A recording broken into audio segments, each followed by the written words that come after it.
بسم الله الرحمن الرحيم نحمده ونصلي على رسوله الكريم أما بعد فأعوذ بالله من الشيطان الرجيم بسم الله الرحمن الرحيم أقيموا الصلاة وآتوا الزكاة وقال الله تبارك وتعالى واعتصموا بحبل الله جميعا ولا تفرقوا صدق الله العظيم. معزز ملګرو قارئینو ناظرینو یو ډیره اهمه مساله ماته مخې ته راغلې ده، هغه ده 3 رکعات وتر دي او کنا وتر یو رکعات دی. یو مساله دا ده. دویمه مساله د دې په بابت کې دا ده چې آیا 3 رکعات وتر کوي چرته نو هغه په یو سلام باندې دي، یعنی په آخر کې صرف سلام بی او کنا په منځ کې با یو سلامی او بیا به اخیری یو رکعات په یو سلام سره. عزتمندو دا مسله چې دی نو د فقهای کرام فقهای اربعه په منځ کې مختلف فيه ده، او په دې مسلې کې د علماء کرامو موقف د محدثینو موقف هغه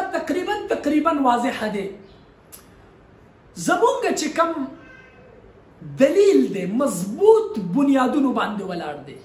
د قرآن او د احادیثو نه صحیح طور سره ثابت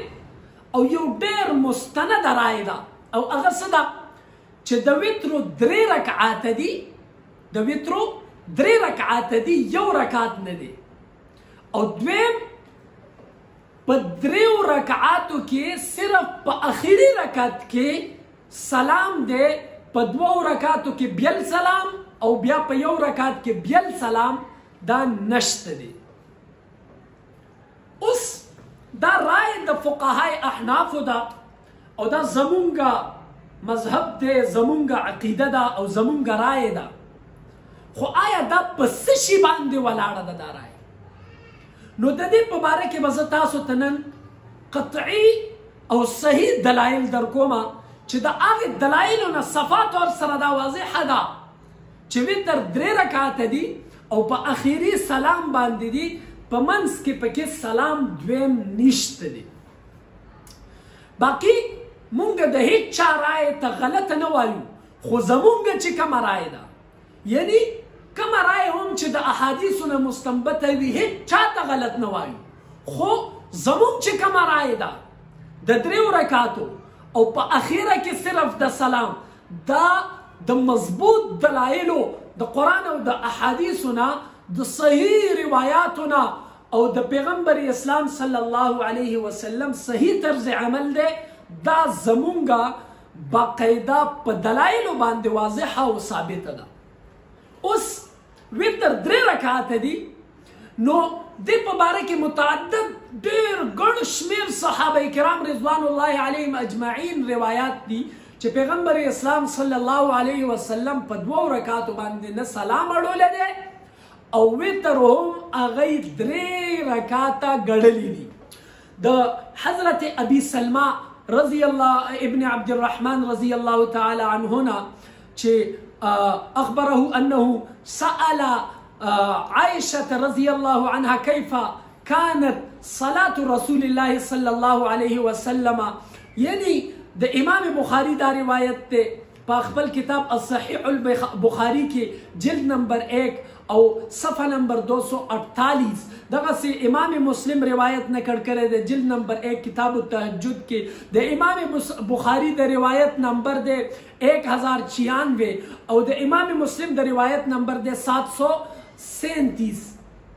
عزتمندو په دې روایاتو کې 738 یا 737 دی. په دې روایت کې حضرت عائشہ صدیقہ رضی الله عنها فرمایي چې ثم يصلي 3، بیا به پیغمبر علیه الصلاة والسلام 3 رکعات وتر کولو. یعنی د پیغمبر علیه السلام پوره مونځ هغه ذکر کړی دی او بیا ارشاد فرمایلو ثم يصلي 3، بیا به پیغمبر علیه الصلاة والسلام 3 رکعات هغه چې دی نو وتر کولو. اوس دویم روایت د امام نسائی نه په خپل کتاب السنن النسائی کې دی چې هغه حضرت ابی ابن کعب الانصاری رضی الله تعالی عنه نه روایت دی. یو مشهور صحابي دی، قاری صحابي دی، چې پیغمبر علیه الصلاة والسلام با یصلی فی الرکعة الاولى په لومبي رکعت کې به سبح اسم ربک الاعلی تلاوت کولو، په دویم رکعت کې به قل یا ایها الکافرون تلاوت کولو، او په دریم رکعت کې به قل هو الله احد تلاوت کولو. دا د حضرت ابی ابن کعب الانصاری رضی الله تعالی عنه نه یو مشهور روایت دی چې په دې باندې عمل د حضرت عمر رضی الله تعالی عنه، د حضرت عبد الله ابن مسعود رضی الله تعالی عنه، او د حضرت انس ابن مالک رضی الله تعالی عنه د دې حضرات عمل باقاعده د احادیثو د کتابونه صحیح ثابت دی. عزت مندو نو گویا که دا خو خبره ثابته شوله چې د وترو رکعات درې دي، یو رکعت نشته دی، او دا صرف د فقهای حنفیو نه بلکې د ټولو علماو په نسبت باندې یو رکعت منځ کول دا مکروه دی، او پیغمبر علیه الصلاة والسلام په یو رکعت منځ باندې نکیر فرمایلی دی چې یو رکعت منځ نشته دی. اوس راځه دې خبرې ته چې آیا وتر درې رکعاته دي، نو په دوو رکعاتو کې به یو سلام اړی او بیا به اخري کې بل سلام اړی، یعنی دوه سلام دي پکې، او کنه د دریو رکعاتو په اخر کې صرف یو سلام دی. اوس دا روایت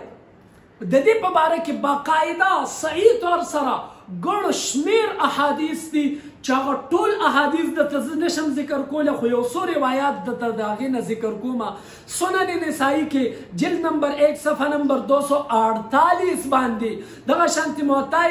امام محمد کې په صفحه نمبر 151 باندې، دغه شانتې امام طحاوي په خپل کتاب الطحاوي کې صفحه نمبر 18 او جلد نمبر 1 باندې، او دغه شانتې مصنف ابن ابي شیبه په جلد نمبر 2 او په صفحه نمبر 295 باندې، او دغه شانتې امام دار قطنی په خپل کتاب الدار القطنی کې جلد نمبر 1 صفحه نمبر 175 باندې، او دغه شانتې امام بیهقی په خپل کتاب السنن للبیهقی کې جلد نمبر 3 او صفحه نمبر 51 باندې، او دغه شانتې بشمیره روایات دي، بشمیره روایات الفاظ د سعد ابن هشام نه عن عائشه، یعنی سعد ابن هشام نه روایت کوي حضرت عائشه صدیقه چې کوم زمونږ او ستاسو مور د ام المؤمنین سیده عائشه صدیقه رضی الله عنها روایت کی انبئنی عن وتر رسول الله صلی الله علیه وسلم، چې هغه سعد ابن هشام حضرت عائشه ته عرض کوي یا ام المؤمنین ما ته د پیغمبر علیه السلام د منځ په باره کې او د هغې د وتر په باره کې خبرداری راکړه. نو حضرت عائشه صدیقه رضی الله عنها ورته ارشاد فرمایي كان النبي صلى الله عليه وسلم لا يسلم في ركعتي الوتر. پیغمبر علیه الصلاة والسلام به د وترو په دې دریو رکعاتو کې سلام نه اړولو، سلام به نه اړولو. لا يسلم في ركعتي الوتر، یعنی په دویم رکعت باندې به سلام نه اړولو بلکې په دریم رکعت باندې به سلام اړولو. همدغه روایت د مستدرک حاکم په جلد نمبر 1 صفحه نمبر 394 باندې نقل شوی دی. کان رسول الله صلی الله علیه وسلم یوتر بثلاث، پیغمبر علیه الصلاة والسلام به درې رکعاته وتر کولو، لا یسلم الا فی آخرهن، پیغمبر علیه الصلاة والسلام به سلام نه اړولو مگر صرف په آخري رکعت باندې به سلام اړولو، صرف په آخري رکعت باندې. دغه شانتي مسند احمد جلد نمبر 6 صفحه نمبر 156 باندې، ان رسول الله صلی الله علیه وسلم اذا صلى العشاء، چې کله به پیغمبر علیه الصلاة والسلام به د ماسخوتن منځ کولو نو دخل المنزل ثم صلى ركعتين، خپل کور ته بننته بیا به 2 رکعاته وکړو، ثم صلى ركعتين اطول منهما، او د دې نه بعد به 2 نور رکعاته وکړو بعدهما چې هغه به د دې نه زیات طویل و د دې نه به زیات اوږده، او بیا ثم اوتر اوتر بثلاث لا يفصل بينهن. بیا به پیغمبر علیه الصلاة والسلام 3 رکعاته وتر وکړو او د دې په منځ کې به فاصله نه راوستله په سلام سره. ثم صلى رکعتین او د هغې نه بعد به بیا 2 رکعاته پیغمبر علیه الصلاة والسلام لمونځ وکړ. نو وهو جالس په دې حالت کې چې هغه به ناستو، یعنی اخر کې به په ناسته باندې 2 رکعاته وکړو. نو دا په مسند احمد کې دا روایت نقل شوی دی. او دغه شانتي حضرت عایشه روایت هغه چې د مستدرک حاکم کې یقرأ فی الرکعة الاولى بسبح اسم ربک الاعلى وفي الثانیة بقل یا ایها الکافرون وبالثالثة بسورة الاخلاص قل هو الله احد. یعنی حضرت عائشہ فرمائی د مستدرک حاکم پر روایت کې چې پیغمبر علیه السلام په پړومبي رکعت کې سبح اسم ربک الاعلى، په دویم کې به قل یا ایها الکافرون او په دریم کې به پیغمبر اسلام صلی الله علیه وسلم سوره اخلاص قل هو الله احد وی. نو د دې روایتونو د دې ګڼ شمېر روایتونو دا ثابتېږي چې د حضرت عایشه صدیقې چې کوم زمونږ د ټولو مور ده او د هغې روایت امام بخاري راخیستی، امام مسلم راخیستی، امام نسائی راخیستی، امام ابو داود راخیستی، امام مسند احمد راخیستی دی، دار قطنی راخیستی دی، امام بیهقي راخیستی، د ټولو دا روایات راخیستی دي او د هغې مجموعه دا ده چې پیغمبر اسلام صلی الله علیه وسلم با 3 رکعاته وتر کولو او په 3 رکعاتو کې به په 2م رکعت باندې چرته هم سلام نه اړولو بلکې په اخره کې به په 3م رکعت باندې سلام اړولو. دویم دلیل حضرت عبدالله ابن عباس نه دی. د په حدیث کې د حضرت علی ابن عبدالله ابن عباس نه روایت دی ثم یوتر بثلاث چې حضرت عبدالله ابن عباس دا رویه وه چې هغه به 3 رکعاته وتر کولو او په آخر کې به سلام اړولو. دغه شانتي عبدالله ابن عمر رضی الله تعالی عنهما روایت دی، یو مشهور صحابي دی، یو ډېر ګڼ شمېر روایاتو نقل کوونکی صحابي دی. یوتر بثلاث چې هغه به 3 رکعاته وتر کولو. او دغه شانتي امام نسائی جلد نمبر 1 صفحه نمبر 258 کې عن عائشه كان لا يسلم في الوتر، پیغمبر علیه الصلاة والسلام به په وترو کې په منځ کې به سلام نه کولو. پوښلی او دا روایت په باره کې محدثین وایي چې دا روایت صحیح روایت دی او د امام بخاري او د امام مسلم او دغه شانتي د شیخینو په شرایطو باندې دی. یعنی د شیخینو چې کوم سخت شرایط دي د روایت د نقل کولو دپاره هغه سخت شرایطو باندې ښه صحیح دی او په دې کې هیڅ شک او شبهه نشته دی. او دغه شانتي حضرت حاکم دا روایت نقل کړی دی د حضرت عایشه نه کان رسول الله صلی الله علیه وسلم یوتر بثلاث لا یسلم الا فی آخرهن، پیغمبر علیه الصلاة والسلام با صرف 3 رکعاته وتر کولو او لا یسلم الا فی آخرهن،